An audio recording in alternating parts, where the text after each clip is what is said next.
A Revolução Cognitiva. 1. Um animal insignificante. Há cerca de 13,5 bilhões de anos, a matéria, a energia, o tempo e o espaço surgiram naquilo que é conhecido como Big Bang.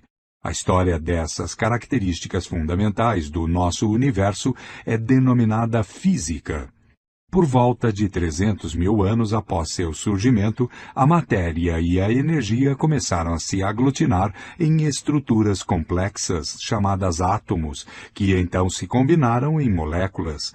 A história dos átomos, das moléculas e de suas interações é denominada química. Há cerca de 3,8 bilhões de anos, em um planeta chamado Terra, certas moléculas se combinaram para formar estruturas particularmente grandes e complexas chamadas organismos. A história dos organismos é denominada biologia. Há cerca de 70 mil anos, os organismos pertencentes à espécie Homo sapiens começaram a formar estruturas ainda mais elaboradas, chamadas culturas. O desenvolvimento subsequente dessas culturas humanas é denominado história. 3 importantes revoluções definiram o curso da história. A Revolução Cognitiva deu início à história há cerca de 70 mil anos. A Revolução Agrícola a acelerou por volta de 12 mil anos atrás. A Revolução Científica, que começou há apenas 500 anos, pode muito bem colocar um fim à história e dar início a algo completamente diferente. Este livro conta como essas 3 revoluções afetaram os seres humanos e os demais organismos. Muito antes de haver história, já havia seres humanos. Animais bastante similares aos humanos modernos surgiram por volta de 2,5 milhões de anos atrás. Mas, por incontáveis gerações, eles não se destacaram da miríade de outros organismos com os quais partilhavam seu habitat. Em um passeio pela África Oriental, de 2 milhões de anos atrás, você poderia muito bem observar certas características humanas familiares. Mães ansiosas acariciando seus bebês e bandos de crianças despreocupadas brincando na lama. Jovens temperamentais rebelando-se contra as regras da sociedade e idosos cansados que só queriam ficar em paz. Machos orgulhosos tentando impressionar as beldades locais e velhas matriarcas sábias que já tinham visto de tudo. Esses humanos arcaicos amavam, brincavam, formavam laços fortes de amizade e competiam por status e poder. Mas os chimpanzés, os babuínos e os elefantes também. Não havia nada de especial nos humanos. Ninguém, muito menos eles próprios, tinha qualquer suspeita de que seus descendentes um dia viajariam à Lua, dividiriam o átomo, mapeariam o código genético e escreveriam livros de história. A coisa mais importante a saber acerca dos humanos pré-históricos é que eles eram animais insignificantes, cujo impacto sobre o ambiente não era maior que o de gorilas, vagalumes ou águas-vivas. Os biólogos classificam os organismos em espécies. Consideram que os animais pertencem a uma mesma espécie se eles tendem a acasalar uns com os outros, gerando descendentes férteis. Cavalos e jumentos têm um ancestral recente em comum e partilham muitos traços físicos, mas demonstram pouco interesse sexual uns pelos outros. Acasalam entre si se forem induzidos a isso. Entretanto, seus descendentes, chamados mulas, são estéreis. Mutações no DNA dos jumentos podem nunca ter passado para os cavalos e vice-versa. Os 2 tipos de animais são consequentemente considerados 2 espécies diferentes, trilhando caminhos evolucionários distintos. Já um bulldog e um spaniel podem muito ser diferentes em aparência, mas são membros da mesma espécie, partilhando a mesma informação de DNA. Acasalam entre si alegremente e seus filhotes, ao crescer, cruzam com outros cachorros e geram mais filhotes. As espécies que evoluíram de um mesmo ancestral são agrupadas em um gênero. Leões, tigres, leopardos e jaguares são espécies diferentes do gênero Panthera. Os biólogos nomeiam os organismos com um nome duplo latino, o gênero seguido da espécie.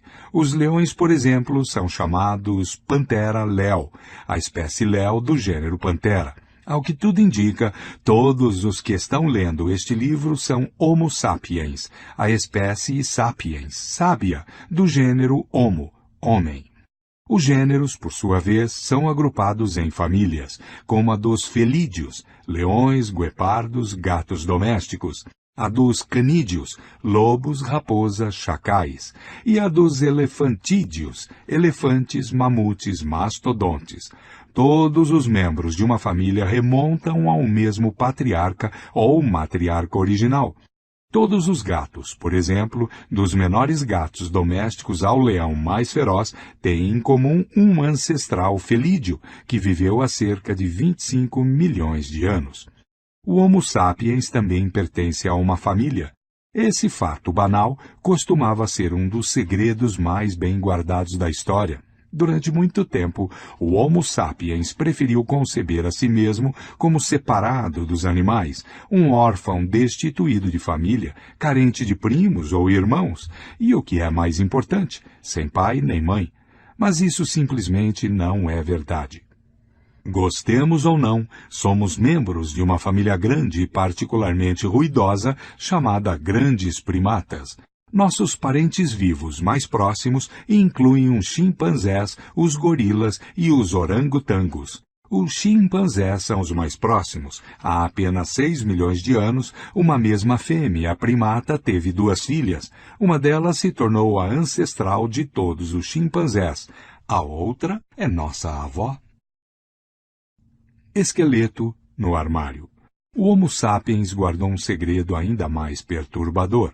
Não só temos inúmeros primos não civilizados, como um dia também tivemos irmãos e irmãs.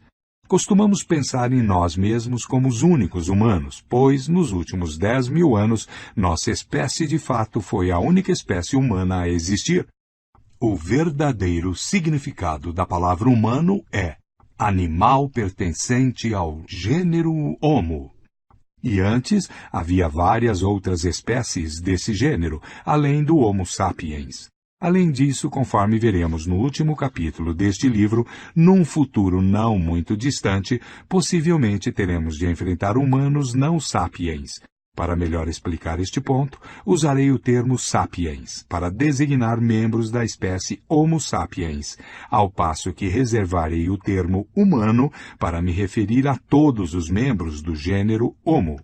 Os humanos surgiram na África Oriental há cerca de 2,5 milhões de anos, a partir de um gênero anterior de primatas chamado Australopithecus, que significa macaco do sul. Por volta de 2 milhões de anos atrás, alguns desses homens e mulheres arcaicos deixaram sua terra natal para se aventurar e se assentar em vastas áreas da África do Norte, da Europa e da Ásia.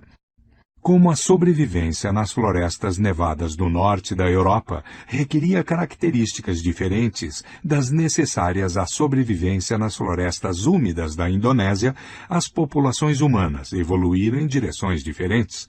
O resultado foram várias espécies distintas, a cada uma das quais os cientistas atribuíram um nome latino pomposo. 2. Nossos irmãos, de acordo com reconstruções especulativas, da esquerda para a direita, Homo rudolfensis, África Oriental, Homo erectus, Ásia Oriental, e Homo neanderthalensis, Europa e Ásia Ocidental. Todos são humanos. Os humanos na Europa e na Ásia Ocidental deram origem ao Homo neanderthalensis, homem do Vale do Neander, popularmente conhecidos como neandertais. Os neandertais mais robustos e mais musculosos do que nós, sapiens, estavam bem adaptados ao clima frio da Eurásia Ocidental da Era do Gelo. As regiões mais ocidentais da Ásia foram povoadas pelo Homo erectus, homem ereto, que sobreviveu na região por quase 1,5 milhão de anos, sendo a espécie humana de maior duração. Esse recorde dificilmente será quebrado, mesmo por nossa própria espécie. É questionável se o Homo sapiens ainda existirá daqui a 1000 anos, de modo que 2 milhões de anos certamente está fora do nosso alcance.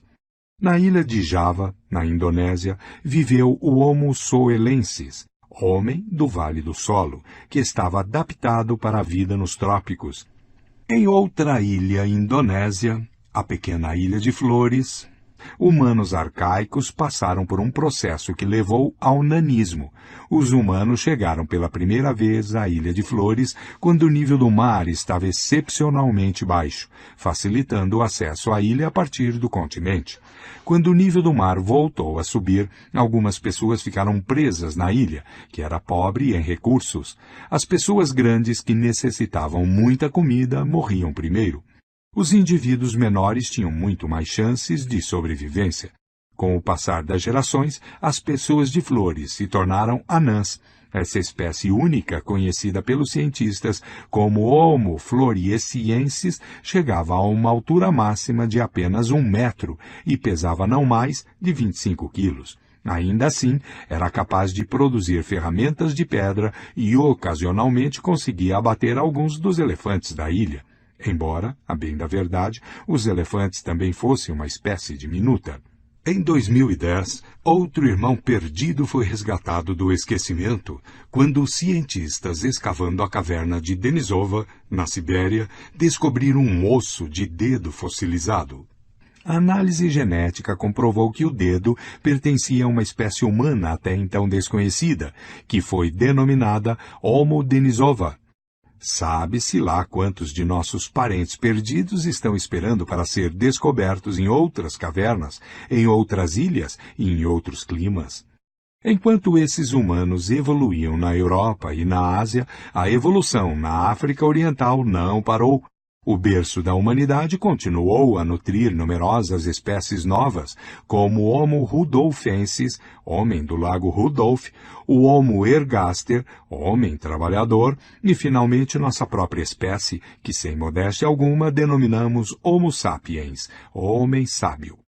Alguns membros de algumas dessas espécies eram gigantes e outros diminutos. Alguns eram caçadores destemidos e outros dóceis coletores de plantas.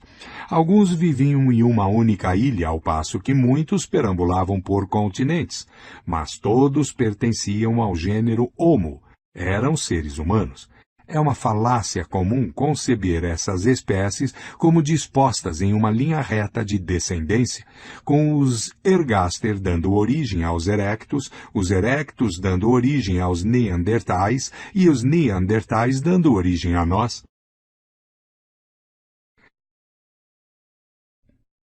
Esse modelo linear dá a impressão equivocada de que, em determinado momento, apenas um tipo de humano habitou a Terra e de que todas as espécies anteriores foram meros modelos mais antigos de nós mesmos.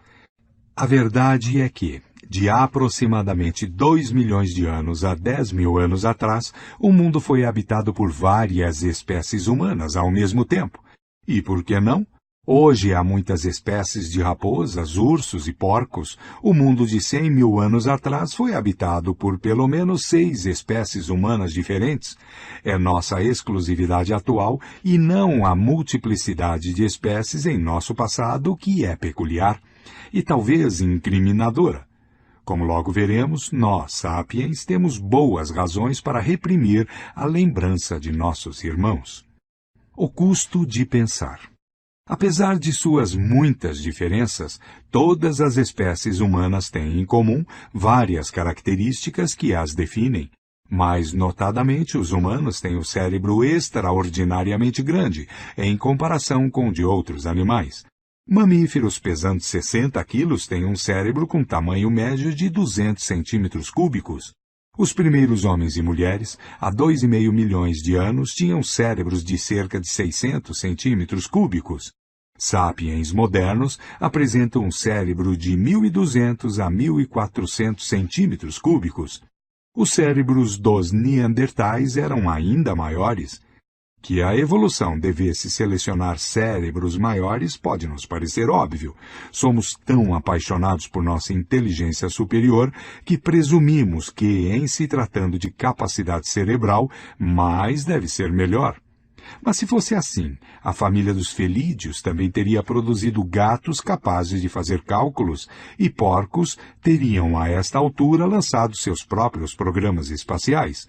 Por que cérebros gigantes são tão raros no reino animal? O fato é que um cérebro gigante é extremamente custoso para o corpo. Não é fácil de carregar, sobretudo quando é envolvido por um crânio pesado. É ainda mais difícil de abastecer. No Homo sapiens, o cérebro equivale a 2 ou 3% do peso corporal, mas consome 25% da energia do corpo quando este está em repouso. Em comparação, o cérebro de outros primatas requer apenas 8% de energia em repouso. Os humanos arcaicos pagaram por seu cérebro grande de duas maneiras. Em primeiro lugar, passaram mais tempo em busca de comida. Em segundo lugar, seus músculos atrofiaram. Como um governo desviando dinheiro da defesa para a educação, os humanos desviaram energia do bíceps para os neurônios. Dificilmente pensaríamos que essa é uma boa estratégia para a sobrevivência na savana. Um chimpanzé não pode ganhar uma discussão com um Homo sapiens, mas pode parti-lo ao meio como uma boneca de pano. Hoje, nosso cérebro grande é uma vantagem, porque podemos produzir carros e armas que permitem nos locomovermos mais rápido que os chimpanzés e atirar neles de uma distância segura em vez de enfrentá-los em um combate corpo a corpo. Mas carros e armas são um fenômeno recente. Por mais de 2 milhões de anos, as redes neurais dos humanos continuaram se expandindo, mas, com exceção de algumas facas de sílex e varetas pontiagudas, os humanos tiraram muito pouco proveito disso. Então, o que impulsionou a evolução do enorme cérebro humano durante esses 2 milhões de anos? Francamente, nós não sabemos.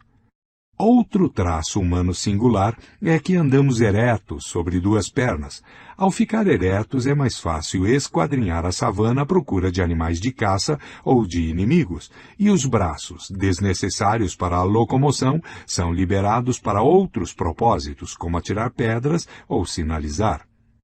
Quanto mais coisas essas mãos eram capazes de fazer, mais sucesso tinham os indivíduos, de modo que a pressão evolutiva trouxe uma concentração cada vez maior de nervos e músculos bem ajustados nas palmas e nos dedos. Em consequência, os humanos podem realizar tarefas complexas com as mãos. Em particular, podem produzir e usar ferramentas sofisticadas. Os primeiros indícios de produção de ferramentas datam de aproximadamente 2,5 milhões de anos atrás, e a manufatura e o uso de ferramentas são os critérios pelos quais os arqueólogos reconhecem humanos antigos.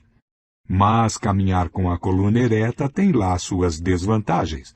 O esqueleto de nossos ancestrais primatas se desenvolveu durante milhões de anos para sustentar uma criatura que andava de 4 e tinha uma cabeça relativamente pequena. Adaptar-se a uma posição ereta foi um grande desafio, sobretudo quando a estrutura precisou sustentar um crânio extra grande. A humanidade pagou por sua visão elevada e suas mãos habilidosas com dores nas costas e rigidez no pescoço. As mulheres pagaram ainda mais. Um andar ereto exigia quadris mais estreitos, constringindo o canal do parto. E isso justamente quando a cabeça dos bebês se tornava cada vez maior. A morte durante o parto se tornou uma grande preocupação para as fêmeas humanas. As mulheres que davam à luz mais cedo, quando o cérebro e a cabeça do bebê ainda eram relativamente pequenos e maleáveis, se saíam melhor e sobreviviam para ter mais filhos. Em consequência, a seleção natural favoreceu nascimentos precoces. E, de fato, em comparação com outros animais, os humanos nascem prematuramente, quando muitos de seus sistemas vitais ainda estão subdesenvolvidos. Um potro pode trotar logo após o nascimento. Um gatinho deixa a mãe para buscar alimento por conta própria com poucas semanas de vida. Os bebês humanos são indefesos e durante muitos anos dependem dos mais velhos para sustento, proteção e educação. Esse fato contribuiu enormemente para as extraordinárias habilidades sociais da humanidade e, ao mesmo tempo, para seus peculiares problemas sociais. Mães solitárias dificilmente conseguiam obter comida suficiente para sua prole e para si mesmas, tendo crianças necessitadas sob seus cuidados. Criar filhos requeria ajuda constante de outros membros da família e de vizinhos. É necessária uma tribo para criar um ser humano. A evolução, assim, favoreceu aqueles capazes de formar fortes laços sociais. Além disso, como os humanos nascem subdesenvolvidos, eles podem ser educados e socializados em medida muito maior do que qualquer outro animal. A maioria dos mamíferos sai do útero como cerâmica vidrada saindo de um forno. Qualquer tentativa de moldá-los novamente apenas irá rachá-los ou quebrá-los. Os humanos saem do útero como vidro derretido saindo de uma fornalha. Podem ser retorcidos, esticados e moldados com surpreendente liberdade. É por isso que hoje podemos educar nossos filhos para serem cristãos ou budistas, capitalistas ou socialistas, belicosos ou pacifistas. Presumimos que um cérebro grande, o uso de ferramentas, uma capacidade superior de aprender e estruturas sociais complexas são vantagens enormes.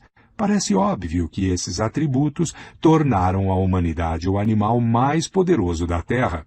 Mas os humanos desfrutaram de todas essas vantagens por 2 milhões de anos, durante os quais continuaram sendo criaturas fracas e marginais. Assim, humanos que viveram há 1 milhão de anos, apesar de seus cérebros grandes e ferramentas de pedra afiadas, viviam com medo constante de predadores, raramente caçavam animais grandes e subsistiam principalmente coletando plantas, pegando insetos, capturando animais pequenos e comendo a carniça deixada por outros carnívoros mais fortes.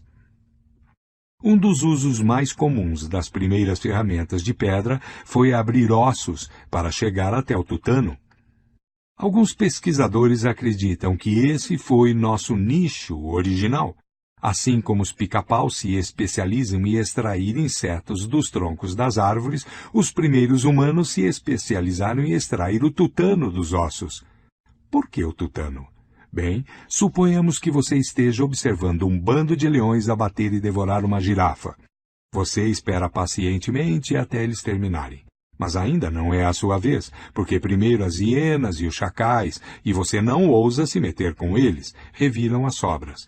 Só então você e seu bando ousam se aproximar da carcaça, olhando com cuidado à sua volta e explorar o único tecido comestível que restou. Isso é essencial para entender nossa história e nossa psicologia. A posição do gênero Homo na cadeia alimentar era, até muito pouco tempo atrás, solidamente intermediária. Durante milhões de anos, os humanos caçaram criaturas menores e coletaram o que podiam, ao passo que eram caçados por predadores maiores. Somente há 400 mil anos que várias espécies de homem começaram a caçar animais grandes de maneira regular, e só nos últimos 100 mil anos, com a ascensão do Homo sapiens, esse homem saltou para o topo da cadeia alimentar. Este salto espetacular do meio para o topo teve enormes consequências. Outros animais no topo da pirâmide, como os leões e os tubarões, evoluíram para essa posição gradualmente ao longo de milhões de anos. Isso permitiu que o ecossistema desenvolvesse formas de compensação e equilíbrio que impediam que leões e tubarões causassem destruição em excesso. À medida que os leões se tornavam mais ferozes, a evolução fez as gazelas correrem mais rápido, as hienas cooperarem melhor e os rinocerontes serem mais mal-humorados. Diferentemente, a humanidade ascendeu ao topo tão rapidamente que o ecossistema não teve tempo de se ajustar. Além disso, os próprios humanos não conseguiram se ajustar. A maior parte dos grandes predadores do planeta são criaturas grandiosas. Milhões de anos de supremacia os encheram de confiança em si mesmos. O sapiens, diferentemente, está mais para um ditador de uma república de bananas. Tendo sido até tão pouco tempo atrás um dos oprimidos das savanas, somos tomados por medos e ansiedades quanto à nossa posição, o que nos torna duplamente cruéis e perigosos. Muitas calamidades históricas, de guerras mortais a catástrofes ecológicas, resultaram desse salto apressado.